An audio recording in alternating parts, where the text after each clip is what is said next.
My name is Elena. I'm in my mid-30s now, and for most of my life, I've occupied a very quiet role in the world. I work in a field where precision matters more than presence, where results speak long after the room has emptied. If you passed me on the street, you probably wouldn't look twice. People often assume I'm accommodating, agreeable, maybe even a little forgettable. I've learned not to correct them. This story isn't about revenge. It isn't about proving anyone wrong with dramatic gestures or loud declarations. It's about something much slower, much quieter. It's about what happens when a child grows up unseen, and what changes when that child stops waiting to be recognized. For years, my parents barely noticed me, not in the obvious ways that make for easy outrage, but in the more subtle, enduring ways that reshape how you see yourself. I was fed, clothed, and educated. On paper, nothing was missing. But emotionally, I was background noise. When they spoke about me, it was usually in terms of limitation. What I lacked, what I failed to become, how little space I deserved to take up. At one point, those words hardened into something even simpler: a waste of space. I want to be clear about what this story is and what it isn't. There are no villains twirling mustaches here, no screaming matches, no sudden lottery wins or miraculous transformations. What you'll hear instead is a long, honest account of invisibility, how it feels to be dismissed so consistently that you begin to disappear even from yourself. Over time, something shifted, not because they changed, but because I did, quietly, without announcement. I stopped asking to be seen and started observing instead. I learned how power actually works, not the loud kind, but the patient kind, the kind that accumulates when no one is watching. This is a story about distance rather than defiance, about preparation instead of confrontation, about walking into a room years later as someone your past can no longer explain away. And yes, it culminates in a dinner, an ordinary setting where nothing dramatic should happen, and yet everything finally does. If you're expecting triumph fueled by anger, this may not be the story you're looking for. What I'm offering is something calmer, clarity, restraint, and the strange relief that comes when you no longer need an apology to move forward. I'm sharing this because I know how many people live quietly under labels they didn't choose. If you've ever been overlooked, minimized, or reduced to someone else's disappointment, you'll recognize parts of yourself here. So before we go any further, let me ask you something gently. Have you ever wondered who you might become if you stopped waiting for permission to matter? To my parents, I was never a problem child. That distinction belonged to others, the dramatic ones, the rebellious ones, the children who demanded attention through noise or defiance. I was easier than that. I learned early how to stay within the lines of what was acceptable. I didn't cause trouble, I didn't ask for much, and because of that, I slowly became invisible. When people hear that parents ignored their child, they often imagine absence. Empty rooms, missed birthdays, neglect so obvious it leaves bruises. That wasn't my experience. My parents were always there. They attended school meetings. They asked about grades. They provided structure. But presence isn't the same as recognition. And recognition was something I rarely received. In our family, value was measured out loud. It was attached to achievements that could be explained easily to others. My older sibling had those. They were charismatic and expressive, and their struggles were treated as evidence of potential. When they failed, it was framed as temporary. When they succeeded, it was celebrated publicly. I watched all of this quietly, learning the hierarchy without anyone needing to explain it to me. I occupied a different space. I was described as fine. That word followed me everywhere. How's Elena doing? She's fine. Does she need anything? No, she's fine. Over time, fine stopped sounding neutral and started feeling like a closed door. It meant I didn't require attention. It meant there was nothing more to ask. At the dinner table, conversations flowed around me. My parents discussed work, money, and plans. When I spoke, it was often to fill the silence rather than shape direction. If I offered an opinion, it was acknowledged politely and then set aside. Not rejected, just unused. There's a specific kind of dismissal that doesn't hurt immediately because it's so subtle. It teaches you not that you're wrong, but that you're unnecessary. As I grew older, that message became more explicit. Comments slipped out casually, usually when they were tired or frustrated. Remarks about how I lacked drive, how I was too quiet to amount to much, how I would probably live a simple life. Once, during an argument that had nothing to do with me, my father gestured vaguely in my direction and said something I don't think he realized would stay with me forever. He said I took up space without contributing much of anything. No one reacted. Not him, not my mother, not my sibling. The conversation moved on. That was the moment I understood something important. In our family, my role wasn't to be seen or defended. It was to be useful when needed and silent the rest of the time. I didn't cry that night. I didn't confront them. I internalized it instead, the way children often do when they don't feel safe questioning the people who define their world. I told myself they were probably right, that maybe my value was meant to be quieter, smaller, that wanting more attention would only prove how little I deserved it. From the outside, I looked stable. Teachers described me as reliable. Friends said I was a good listener. At home, those same traits translated into being overlooked. Reliability doesn't alarm anyone. It doesn't trigger concern. It allows others to forget you're still growing, still forming, still vulnerable. By the time I reached adulthood, the version of me my parents believed in was already fixed. I was the child who would never surprise them, the one whose future was predictable in its modesty.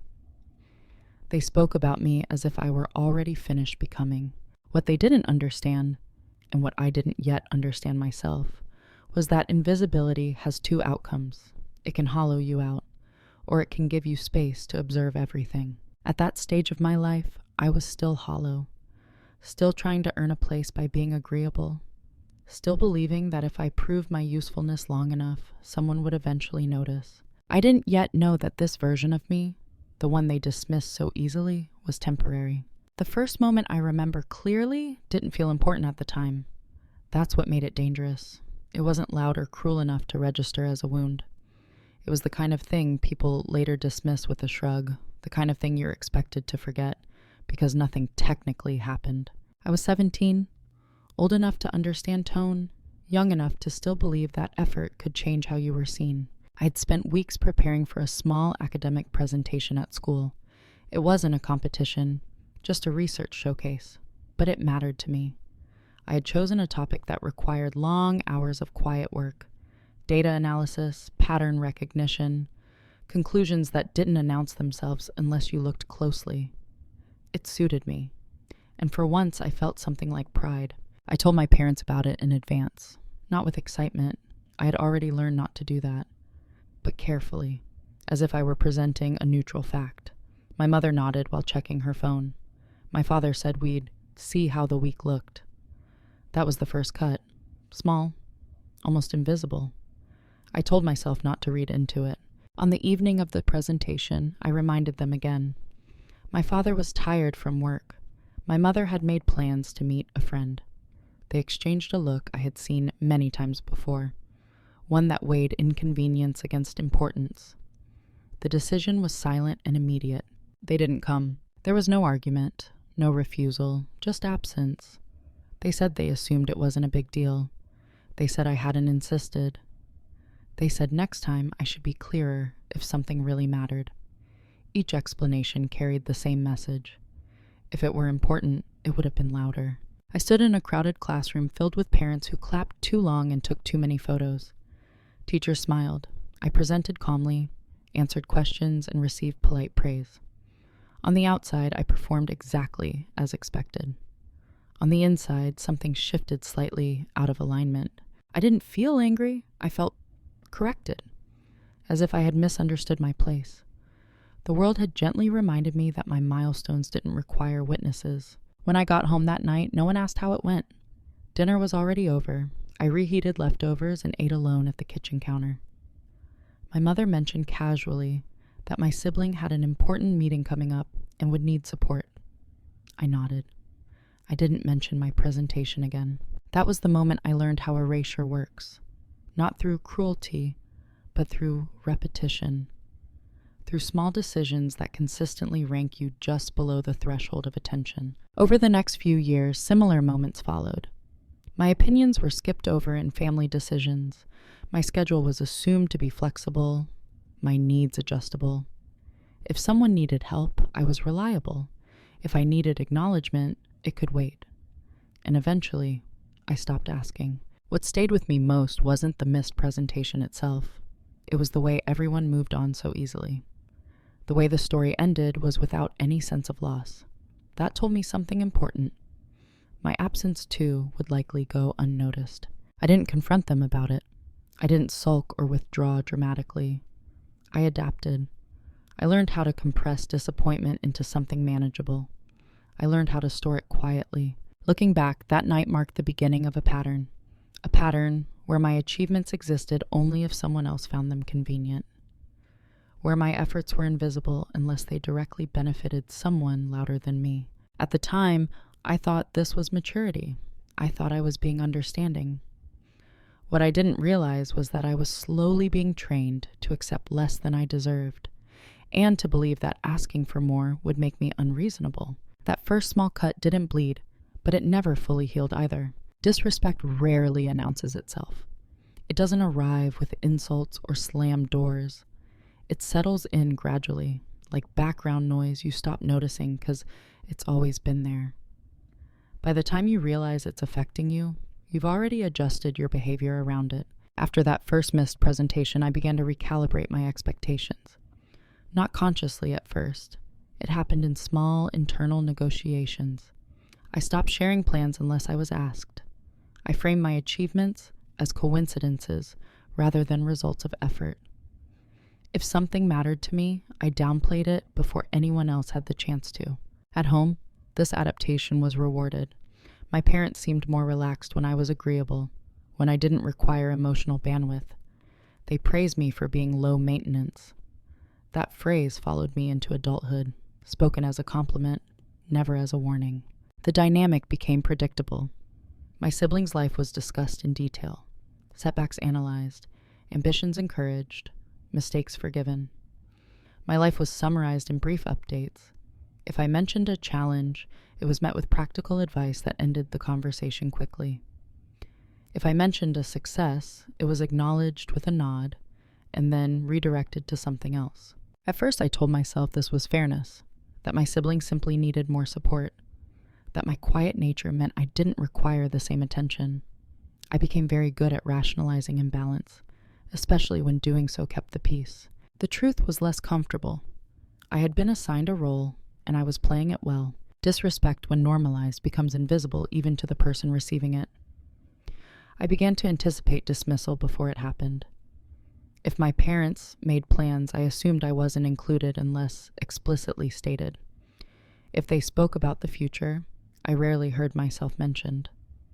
When they did refer to me, it was often in the past tense, what I used to be like, what I had always been good at, as if my development had stalled at some earlier version of myself. There were moments when the imbalance surfaced clearly. Family gatherings where my contributions were overlooked. Decisions were made on my behalf without consultation. Jokes at my expense that were framed as harmless because I didn't react strongly. Each instance alone was small. Together, they formed a pattern that quietly redefined my worth. I remember one conversation in particular. We were discussing career paths. My siblings spoke at length about their ambitions, and my parents listened attentively, asking questions, offering connections. When the conversation turned to me, my father smiled politely and said, "Elena's always been practical. She'll find something stable." That was it. No curiosity, no follow-up, just a conclusion, already drawn. I smiled back. I always did. Smiling became a reflex, a way to signal that I didn't require further consideration. Inside, something tightened, but I had learned to ignore it. Over time, I internalized their assumptions. I stopped imagining futures that extended beyond stable. I chose paths that were sensible, reliable, and unremarkable. Not because they were all I wanted, but because they were all that seemed expected of me. Ambition, I had learned, was reserved for those who had already been deemed worthy of investment. This wasn't self-pity, it was conditioning. When your environment consistently responds to you as if you are secondary, you adjust accordingly. You lower your voice. You make yourself useful. You minimize inconvenience. And eventually you stop noticing that your own needs are being deferred indefinitely. What made this normalization particularly effective was the absence of overt hostility. My parents weren't unkind. They didn't insult me daily.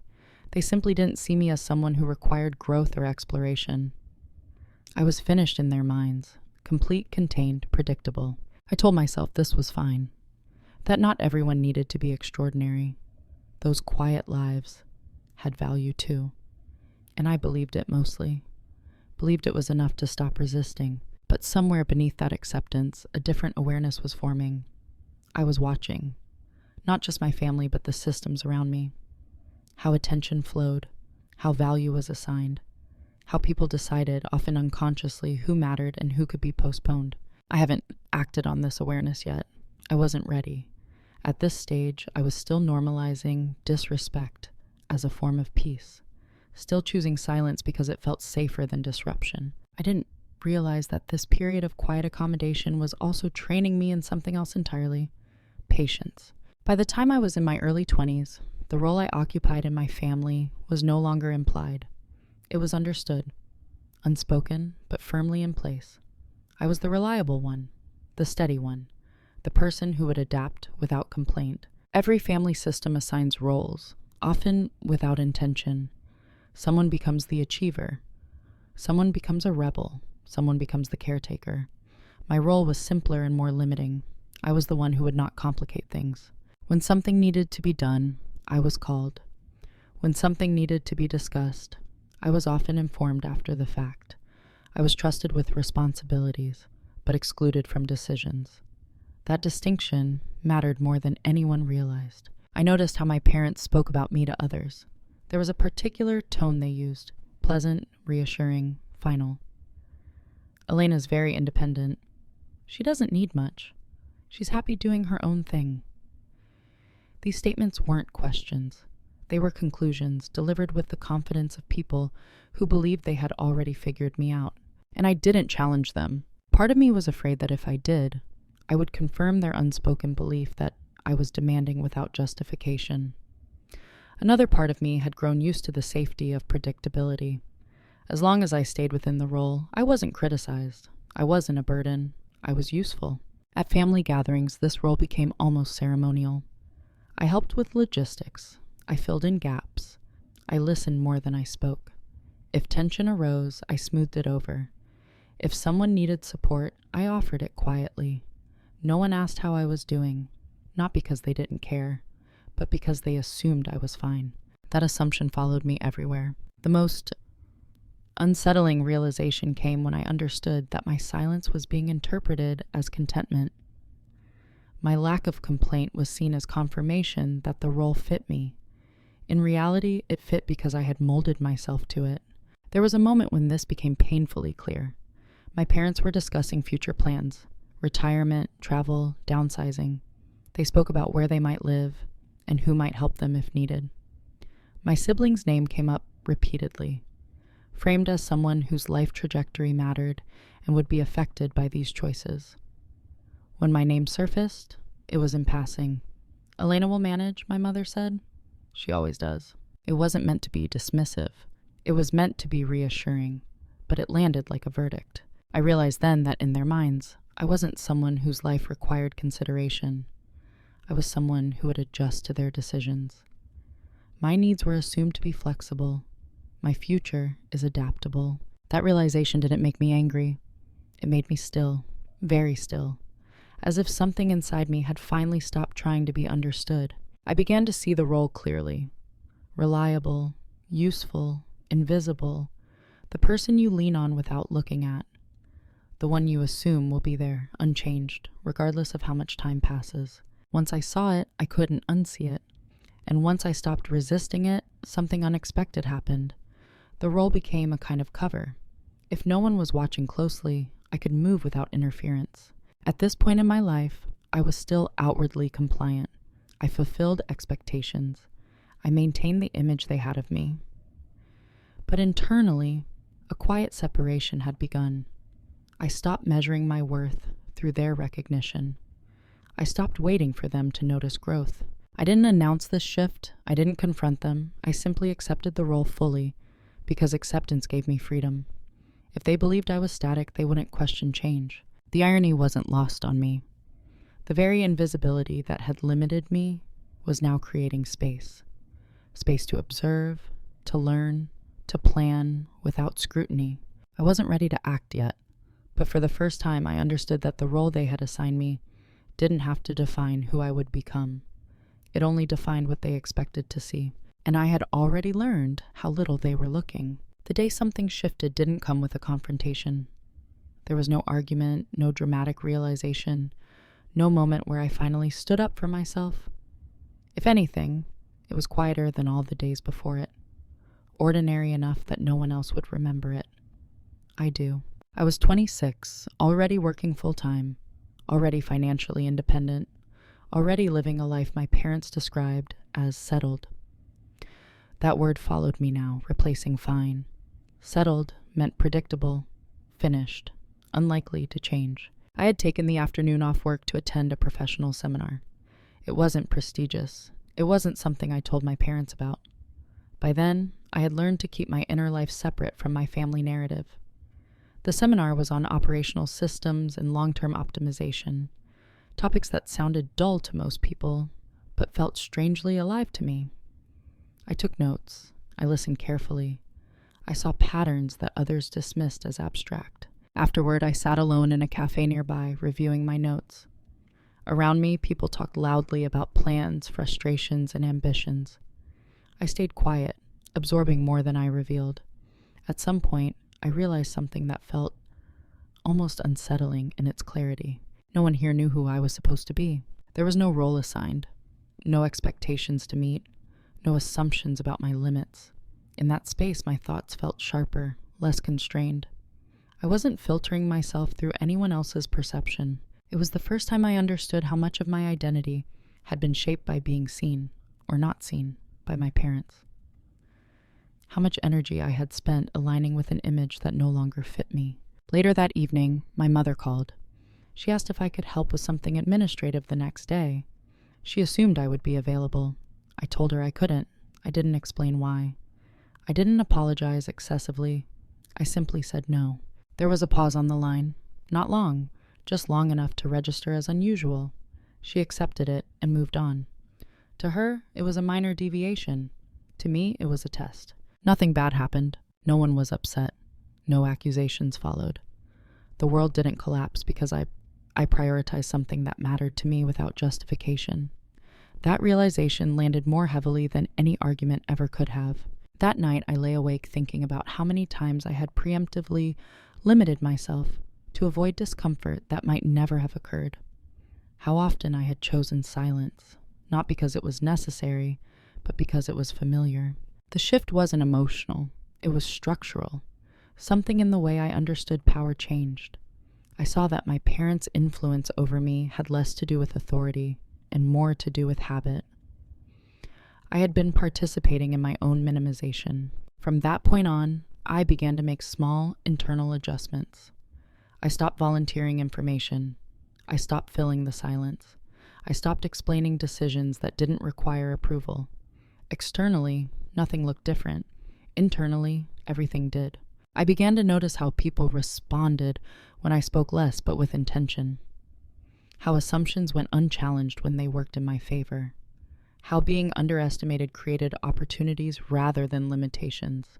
This wasn't resentment, it was clarity. I didn't suddenly see my parents as villains.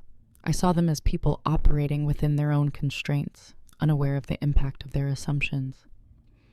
That understanding didn't excuse the harm, but it freed me from needing their validation. The shift marked the end of one phase and the beginning of another. I stopped waiting for acknowledgement. I stopped measuring progress by whether anyone noticed. I hadn't yet decided what I would do with this clarity. I only knew that I would no longer offer my inner life to people who had already decided its limits. From the outside, I was still the same Elena, reliable, quiet, settled, But internally, silence was no longer something that happened to me. It was becoming a choice. Once silence became a choice, it changed texture. It was no longer something I endured or defaulted to. It became deliberate, measured, useful. I didn't announce this shift to anyone, least of all my parents. From their perspective, nothing had changed. I still showed up when expected. I still spoke politely. I still fulfilled my role. The difference was internal. I no longer explained myself unless there was a clear reason to do so. When my parents asked about my work, I kept my answers concise, accurate but incomplete. I noticed how quickly the conversation moved on when there was nothing emotional to engage with. They didn't probe. They never had. What they didn't realize was that I was no longer offering access. At first, this felt unnatural. I had been trained to over-clarify, to soften decisions with context, so they wouldn't feel excluded. Now, I resisted that impulse. I let pauses exist. I let assumptions stand when correcting them would only invite scrutiny. They mistook this silence for stability, for contentment, for the same quiet compliance they had always known. That misunderstanding worked in my favor. In professional settings, I began applying the same principle. I observed how often people revealed their intentions unnecessarily, how much information was given away in the name of transparency. I learned to speak when it mattered and to remain silent when it didn't. That restraint changed how I was perceived. Colleagues began to listen more closely when I did speak, not because I spoke louder, but because I spoke less. When you don't fill every gap, your words carry weight by contrast. This was the period when preparation began, though no one would have called it that. I wasn't plotting or scheming. I was aligning, learning systems, understanding leverage points, documenting patterns quietly. At home, my parents continued to rely on me in the same ways. They assumed my availability. They assumed my agreement. I didn't correct them immediately. I adjusted selectively. If something conflicted with my priorities, I declined without explanation. If it didn't, I agreed without resentment. The key difference was intention. I was no longer reacting. I was choosing. They noticed the change only as an absence. I was slightly harder to pin down, slightly less accessible. Not enough to alarm them, just enough to create space. That space mattered. In it, I began to think long-term, about financial independence, not as survival, but as autonomy. About career, not as stability, but as positioning. About family, not as an obligation, but as a system I could engage with on my terms. Silence gave me the freedom to move without commentary, to grow without being framed, to change without triggering correction. There were moments when my parents tested this new boundary without realizing it. Casual remarks about how I had it easy. Comments about how my life was simple compared to others. I listened. I didn't argue. I noted what they believed. Understanding how people see you is a form of intelligence. Once you have it, you can decide whether to correct it or use it. I chose to use it. This wasn't passive-aggressive. It wasn't cold. It was calm. I didn't withdraw emotionally. I just stopped overextending. I treated my time and attention as finite resources. Gradually, something subtle happened. I felt less reactive, less defensive. When you're no longer trying to prove yourself, you stop needing others to understand you. My parents continued their lives, unaware that their access to mine had narrowed. They assumed this was maturity, that I was simply busy, settled, predictable. They didn't know that while they were no longer looking, I was preparing, not for confrontation, for independence. In silence, once a symbol of my erasure, had become the structure supporting my autonomy. What they never noticed wasn't a single achievement or turning point. It was a process, slow, unremarkable on the surface, and therefore invisible to anyone not paying close attention. And they weren't. From the outside, my life looked consistent. Same city, same job title for several years, same neutral updates when asked. No dramatic moves, no declarations of ambition. That continuity reassured my parents. It confirmed the story they already believed, that I had found my level and was content to remain there. What they didn't see was how intentional that stability was. I began documenting everything, not obsessively, not emotionally, methodically. I tracked my income and expenses in detail, identifying patterns and inefficiencies. I built savings quietly, not for emergencies, but for options. I invested conservatively, consistently, without discussing it with anyone. Money, I had learned, creates distance. Distance creates choice. At work, I stopped aiming for visibility and focused on competence. I volunteered for projects others avoided, the ones that required patience, cross-department coordination, and long-term thinking. These roles didn't come with applause, but they came with access. Access to information, access to decision-making processes, access to how things actually worked. I watched how leadership evaluated value, not by effort, but by impact, not by presence, but by reliability over time. I adjusted accordingly. I took courses quietly, certifications that sounded dull but carried weight. I read industry reports instead of motivational books. I learned the language of systems, risk, and leverage. None of this made for interesting dinner conversation, so I didn't mention it. My parents assumed my evenings were uneventful. They weren't wrong, but they weren't right either. They were structured, focused, accumulative. Socially, I narrowed my circle. Not out of isolation, but discernment. I spent time with people who didn't need me to perform or explain myself. People who valued consistency over charisma. These relationships didn't require validation, which made them sustainable. At family gatherings, I remained the same version of myself they expected. Helpful, calm, slightly detached. I noticed how little curiosity there was about my inner life. When I answered questions briefly, no one asked follow-ups. That absence of interest confirmed something important. I could evolve without interference. There were moments when the gap between perception and reality almost felt surreal. My parents would comment on how simple my lifestyle was, unaware of the complexity beneath it. They would express mild concern that I wasn't aiming higher, not realizing I had already redefined what higher meant. I let those comments pass. Correcting them would have required inviting scrutiny, and scrutiny would have slowed me down. This period taught me something fundamental about power. The loudest changes attract resistance. The quiet ones pass through unnoticed. I didn't need my parents' approval to build a life that was structurally sound. I didn't need their belief to create momentum. In fact, their underestimation became an advantage. It lowered expectations, which lowered interference.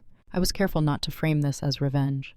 That would have tied my progress emotionally to them. Instead, I treated my preparation as neutral, almost impersonal. This wasn't about proving them wrong. It was about no longer being dependent on being right in their eyes. There were sacrifices. I said no to short-term pleasures that would have delayed long-term autonomy. I chose restraint when indulgence was easier. I accepted periods of solitude without interpreting them as failure. Through it all, my parents continued to believe they understood my trajectory. They spoke about me with the same calm certainty. Elena's doing fine. She's stable. She doesn't need much. They didn't notice that I had stopped asking for anything. What they never noticed was the accumulation. The way small, consistent decisions compound. The way patience can outpace urgency. The way silence, sustained over time, becomes a form of insulation. By the time the foundation was solid, the structure was already standing. All that remained was the moment when it would become visible, and that moment was approaching. The private reveal didn't happen in front of a mirror or during some dramatic late-night realization. It happened in a small, unremarkable office on a rainy Tuesday afternoon, when a decision I had been quietly preparing for finally crossed from hypothetical to real. I had just finished a meeting with a senior director at work. Not a celebratory meeting, not even a particularly emotional one. It was calm, factual, almost understated. The kind of conversation that doesn't feel like a turning point until you look back at it later. They offered me a position that didn't come with a flashy title change, no public announcement, no sudden shift in how people would perceive me. What it came with instead was autonomy, authority over systems that mattered, long-term influence rather than short-term visibility. When I left the building, I didn't call anyone. I didn't feel the urge to share the news. I walked home slowly, letting the weight of it settle, not as excitement, but as confirmation. This was leverage, not the kind that dominates a room, but the kind that changes your relationship to the future. That evening, I sat at my kitchen table with my laptop open, reviewing documents I had been collecting for years. Financial statements, contracts, projections, contingency plans. For the first time, I saw them not as preparation, but as proof. I realized then that I no longer needed to accommodate assumptions about me. I wasn't dependent on approval. I wasn't constrained by proximity. I wasn't waiting for permission. The reveal was private because it needed to be. Celebration would have diluted its clarity.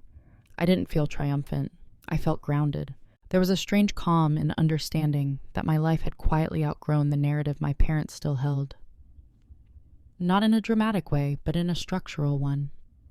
Their version of me could no longer explain my decisions, my boundaries, or my future. That was when I understood the true cost of being underestimated. It's painful, but it's also freeing. When no one expects much from you, you're allowed to build without interruption. I thought briefly about telling my parents, not to impress them, but to update the story they were telling themselves. The idea passed quickly. Updating them would have served their comfort, not my truth. They didn't need to know yet. In the weeks that followed, I noticed how differently I moved through the world. I was more selective with my energy, more intentional with my time. I no longer felt the need to justify decisions that would have once triggered anxiety. At family dinners, I listened more than I spoke. I watched how easily they assumed continuity, how confident they were that nothing significant had changed. That confidence created distance, emotional and psychological, that I hadn't known I needed. This wasn't secrecy, it was containment. There's a difference between hiding and holding something close. Hiding implies fear. Holding implies ownership. I was holding my life carefully, the way you hold something valuable before you decide where it belongs. The private reveal wasn't about power over others. It was about power over my own direction, the ability to say no without consequence, the ability to walk away without loss. That knowledge changed how I related to my parents. Their comments no longer landed the same way. Their assumptions felt outdated, almost anachronistic, not offensive, just irrelevant. I didn't correct them. I didn't challenge their perception. I let it exist, knowing it no longer defined me. For the first time, I felt something I hadn't felt as a child. Choice. And once you experience choice without needing approval, you begin to see everything differently. The question was no longer if things would change. It was how and when I would let that change become visible. The decision point wasn't a single fork in the road. It was a convergence. A moment where several quiet preparations aligned, making inaction its own kind of choice. By then, I had options. Real ones. I could maintain distance and continue living parallel to my family, allowing their assumptions to remain intact indefinitely. I could slowly recalibrate the relationship on my terms, introducing change gradually, softly, or I could step fully into the life I had built and accept whatever consequences that visibility might bring. Each option had a cost. Staying invisible was safe. It required no explanation, no discomfort. It allowed my parents to remain at ease in their narrative. But it also meant continuing to split myself. One version for them, another for the world I was actually inhabiting. Recalibrating slowly would have been kind. It would have given them time to adjust, to update their understanding without shock. But it also would have required emotional labor I was no longer willing to provide. I had spent years translating myself into something palatable. I wasn't interested in doing that again. The final option was irreversible. It meant allowing my life to be seen as it was, without preemptive softening. It meant relinquishing control over how they would interpret the change. It meant accepting that some realizations come too late to be gentle. I didn't frame this as a confrontation. There would be no speeches, no accusations. I wasn't interested in vindication. I was interested in alignment between who I was and how I lived. The moment that clarified my choice came unexpectedly. My parents invited me to a family dinner, a small one. No occasion, just routine. My sibling would be there, along with a few extended relatives. In the past, these dinners had followed a predictable pattern. I would listen. I would assist. I would leave early, unchanged. This time, the invitation arrived differently. I had recently moved into a new space. Not flashy, but intentional. A place that reflected the life I had built, rather than the one they imagined. I hadn't told them about it. The dinner was near my new neighborhood. I realized then that attending as my old self would be a form of dishonesty, not to them, but to me. I couldn't continue shrinking to preserve comfort that no longer fit. So I made a simple decision. I would go, I would arrive as I am now. I wouldn't announce anything. I wouldn't explain unless asked. I would let reality speak for itself. This wasn't about walking in triumphantly. It was about refusing to hide. The decision felt calm, not heavy, not emotional, just final. In the days leading up to the dinner, I noticed an absence of anxiety that would have once consumed me. I wasn't rehearsing conversations. I wasn't bracing for judgment. I wasn't hoping for approval. Whatever happened would happen without my intervention. That was the point. I understood then that the power of this choice lay in its restraint. I wasn't forcing recognition. I was allowing it. And if it didn't come, that would be information too. The decision point marked the end of preparation. There was nothing left to optimize or delay. The structure was in place. The distances established. The identity solidified. All that remained was to step into the room without diminishing myself. Not to prove anything, not to reclaim the past, but to live in alignment with the life I had quietly built. In the weeks before that dinner, I didn't slow down. I didn't pause my life to prepare emotionally. If anything, I became more efficient. Movement, when done quietly, has a way of clarifying what matters. I finalized decisions that had been in progress for months. Contracts were signed. Accounts restructured, long-term plans moved from provisional to active. None of this was rushed. It was simply completed. From the outside, nothing looked different. I still answered messages when necessary. I still showed up to work on time. I still kept my calendar orderly. Silence, once again, did its work. It concealed momentum. This phase wasn't dramatic. It was administrative. Legal documents, financial frameworks, strategic commitments that didn't announce themselves, but altered the trajectory permanently. The kind of steps that don't invite commentary because they're invisible to anyone not directly involved. I was careful not to frame this as escape. I wasn't running from my family. I was running toward coherence, toward a life where my choices didn't require translation or approval. At work, my role expanded quietly. Authority without spectacle, influence without exposure. I learned that the most durable power rarely needs to be named. It's embedded in systems, not personalities. At home, my home, I refined routines. I invested in quality rather than display. The space reflected who I was now, restrained, intentional, self-directed, not impressive, grounded. My parents, unaware of these shifts, continued their assumptions. They spoke casually about my future as if it were already mapped. They offered advice I no longer needed. I listened without correcting them. Correcting would have required revealing things before I was ready. There is a particular strength in allowing people to underestimate you while you complete irreversible actions. It removes friction. It keeps focus where it belongs. I didn't feel secretive. I felt contained. This period taught me something unexpected about trust. I trusted myself more than I ever had. Not because I felt invincible, but because my decisions were no longer reactive. They were aligned with values I had chosen deliberately. I noticed how little emotional energy this required compared to the years I had spent seeking acknowledgement. Once you stop performing for validation, your capacity expands. By the time the dinner approached, there was nothing left to prepare. No loose ends, no unfinished business. The version of me that would walk into that room was not aspirational. She was already real. I chose my clothes carefully, not to impress, but to reflect accuracy. I chose my words with the same restraint. There would be no announcements, no explanations unless they were requested sincerely. Moving in silence had brought me here, not to a climax, but to a threshold. The dinner wasn't the culmination of my growth. It was simply the moment when my life and my family's perception of it would briefly intersect. What they would see, or fail to see, was no longer something I could control. And for the first time, that didn't matter. The consequences didn't arrive all at once. They never do. They began subtly, almost politely, the way discomfort often enters a room before anyone names it.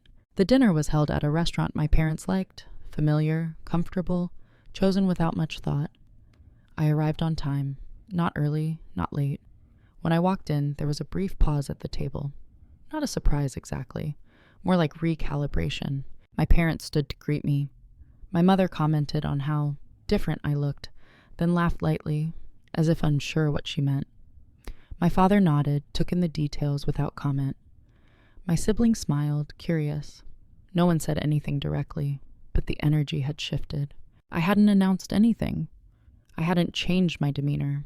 I was still calm, still polite, but something about me no longer matched the story they were holding. As the evening unfolded, small moments accumulated. I ordered confidently without deferring. I spoke when I had something to add, then stopped. I didn't rush to fill the silence. When questions came, I answered them plainly, without qualifiers. At one point, my father asked about my work. Not the usual polite inquiry. There was more focus in it this time. I described my role briefly and accurately. I didn't minimize it.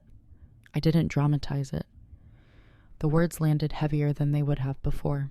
There was a pause. He asked a follow-up question. That almost never happened. I noticed how my mother watched me differently as the evening went on, as if she were trying to place me within a framework that no longer fit. She asked where I was living now. I gave her the name of the neighborhood, nothing more. Her expression shifted slightly. Recognition, then something like surprise. None of this was confrontational. No one challenged me. No one apologized. But the dynamic had changed, and everyone at the table felt it. The consequences began not as conflict, but as confusion. My parents had lost certainty. The version of me they had relied on, the predictable one, the manageable one, was no longer aligning with the evidence in front of them. And because I wasn't explaining the discrepancy, they had to sit with it.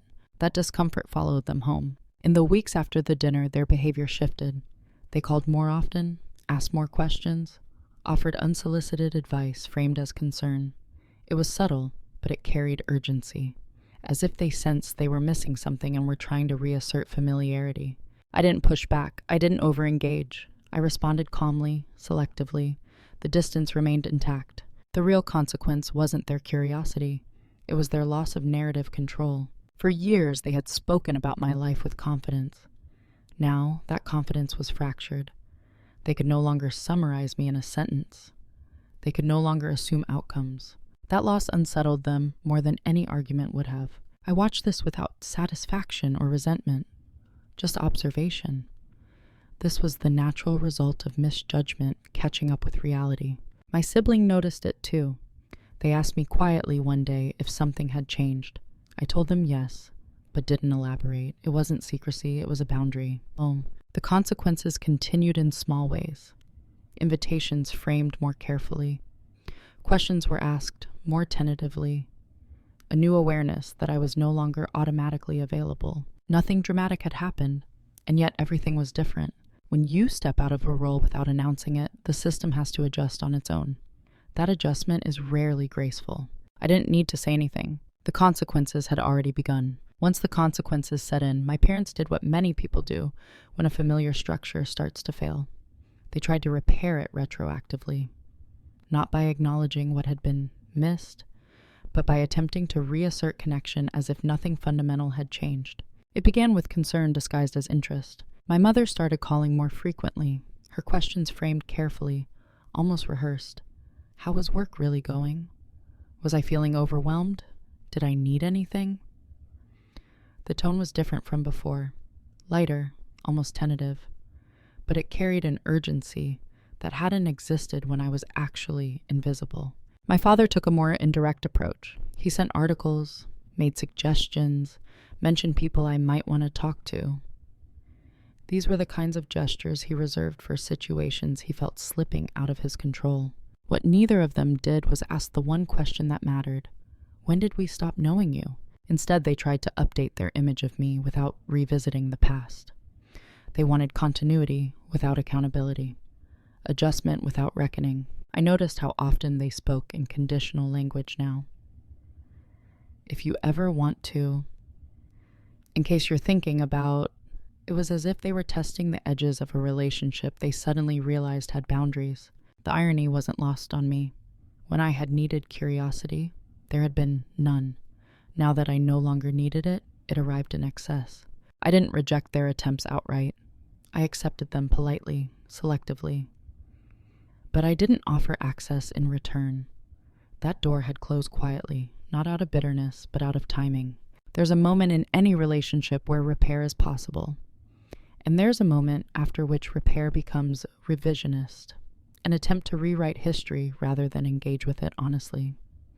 My parents had crossed that line without realizing it. They began referencing memories differently. Moments they had once dismissed were now reframed as meaningful. Achievements they had overlooked were suddenly remembered, not accurately, conveniently. Listening to this, I felt no anger, just distance. You can't retroactively show up for a childhood. You can only acknowledge that you weren't there. That acknowledgement never came. Instead, they tried to fold me back into the role they understood, adjusted just enough to feel current. It didn't work. The role no longer existed. At another family gathering, the tension was more visible. My mother hovered, my father observed. Conversation circled me more than it ever had before, but it didn't land. They were reacting to presence without understanding substance. I realized then that they weren't afraid of losing me emotionally. They were afraid of not recognizing the version of me in front of them, of having to admit they had misjudged something fundamental for years. That admission would have required humility. It would have required looking backward instead of forward. They chose neither, and so their attempts to fix things felt misaligned, almost too careful. They were trying to catch up to a reality that had already moved on. I understood then that some shifts can't be negotiated once they're complete, not because of cruelty, but because of timing. I had grown in a space they never entered. The distance that growth created was structural, not emotional. It wasn't something that could be closed with reassurance or effort. It would have required a different beginning. By the time they realized something was wrong, the conditions that created it were long gone, and I wasn't willing to reopen them. The confrontation, when it finally happened, didn't resemble anything I had once imagined. There was no raised voice, no rehearsed speech, no emotional release. It unfolded quietly, almost administratively, which somehow made it more definitive. It took place a few months after that first dinner. My parents asked to meet me alone. No siblings, no extended family. Just the three of us, seated at a small table in a neutral cafe. Public enough to remain calm, private enough to be honest. They spoke first. My mother said they felt something had changed between us. My father said they were worried they had done something wrong. The words were careful, measured. They were seeking clarity without inviting blame. I listened without interruption. Not because I was intimidated, but because I didn't feel rushed. Silence by then was comfortable. When it was my turn to speak, I didn't revisit childhood incidents. I didn't list grievances. I didn't argue over intent. I spoke about impact. I told them that for most of my life, I had learned not to expect attention, that I had adapted by becoming self-sufficient early, that I no longer built my life around their awareness of it. I didn't accuse them of neglect. I didn't use charged language. I described patterns, not moments. I spoke calmly, almost clinically, not to distance myself, but to be precise. They listened. My mother looked down. My father nodded slowly, neither interrupted. I explained that my distance wasn't punishment. It was alignment. That I wasn't angry, but I was finished adjusting myself to fit outdated assumptions. That the version of me they were trying to reconnect with no longer existed. There was a pause after I finished, a long one. My father asked if there was anything they could do to fix it. I answered honestly. I said no, not in the way they meant. That answer landed heavily, not because it was cruel, but because it was final. It clarified something they hadn't wanted to face, that this wasn't a misunderstanding to be corrected, but a shift to be accepted. I told them that our relationship could continue, but it would look different, that I would no longer over-explain or over-accommodate, that I would show up as I was, not as who they remembered. I didn't ask for an apology. I didn't demand accountability. I wasn't interested in retroactive validation. They asked if I still loved them. I said yes. That answer surprised them more than anything else I had said. They had expected distance to mean detachment. They hadn't considered that boundaries and care could coexist. We sat with that for a while. When we left the cafe, nothing felt unresolved. Not because everything was repaired, but because everything was finally named. Calmly, without heat. The confrontation didn't restore closeness. It redefined it. And for the first time, that definition was mutual. Who I am now is not a reaction to who I was then. That distinction matters to me. My life didn't pivot around a single conversation or moment of recognition. It continued forward steadily because it finally belonged to me. I'm still quiet. That never changed. But my quiet is no longer an absence. It's a presence that doesn't need to announce itself to be real. I live in a way that reflects my values rather than my defenses. My days are structured, intentional. I choose work that rewards consistency and depth over performance. I invest in relationships that don't require translation or emotional labor to maintain. I protect my time without guilt. With my parents, the relationship exists on new terms. There is more respect now, but it's cautious, still learning its shape. They ask before assuming. They listen more than they once did. Not perfectly, but enough to acknowledge that the dynamic has shifted. I don't mistake this for a transformation on their part. It's an adjustment, and that's enough. I no longer wait for them to understand me fully. I don't need them to. Understanding myself has proven more durable. What changed most profoundly wasn't my circumstances. It was my internal orientation. I stopped measuring my worth through proximity to attention. I stopped explaining my choices to make them more palatable. I stopped shrinking in advance. That shift carried into every area of my life. I take up space now, not loudly, but deliberately. I speak when it matters. I remain silent when it doesn't. I don't confuse visibility with value. The child who was once dismissed didn't become extraordinary in the way stories usually demand. I didn't arrive with a spectacle. I arrived with coherence, with a life that functions on its own terms. And that, I've learned, is something people notice eventually, even if they don't understand it. I'm no longer interested in being seen as easy or low maintenance. I'm interested in being accurate to my limits, accurate to my capacity, accurate to my needs. There is no bitterness in this, only clarity. When I look back at the person I was, the one who normalized being overlooked, I don't feel regret. I feel respect. She learned patience. She learned observation. She learned restraint. Those lessons became tools. I didn't discard my past. I integrated it.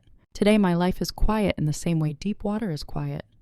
There's movement beneath the surface, direction, weight, and I no longer feel the need to invite anyone to validate that. For a long time, I believed this story would end with recognition, with an apology, with some clear moment where my parents would finally see what they had missed and say the right words to make the years rearrange themselves into something gentler. That ending never came, and over time, I understood why it didn't need to. Some truths arrive too late to repair the past, but right on time to free the future.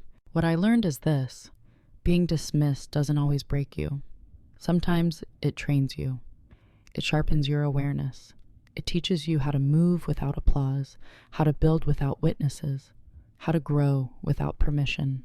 But that only happens when you stop trying to earn visibility from people who benefit from not giving it. Quiet dominance isn't about revenge. It's not about humiliating anyone or proving them wrong in public. It's about choosing alignment over validation, about letting your life speak in ways that don't require translation. My parents didn't suddenly become different people. They didn't rewrite history. They didn't fully understand who I had become, and that's okay. Because the most important shift wasn't in them. It was in me. I stopped waiting for someone else to confirm my worth. I stopped explaining myself into smaller shapes. I stopped mistaking endurance for loyalty. The child they dismissed became something they could no longer deny, not because I demanded recognition, but because I no longer needed it. And that's the quiet part people don't talk about enough. When you stop chasing acknowledgement, it often arrives too late to matter. By then, your life has already moved on. If you're listening to this and recognizing pieces of yourself, if you've ever been the easy one, the overlooked one, the one people assumed would always adapt, I want you to hear this clearly. You are not behind. You are not unfinished, and you do not need a dramatic exit to claim your life. Sometimes the most powerful thing you can do is grow so steadily, so quietly, that one day you realize you've already crossed the distance you thought would take a lifetime. Before we end, I want to leave you with one question, one that doesn't have an easy answer and doesn't need one. What part of yourself are you still shrinking because someone, somewhere, decided you didn't need the space? If this story resonated with you, I'd like to hear your thoughts in the comments. Not for agreement, but for honesty.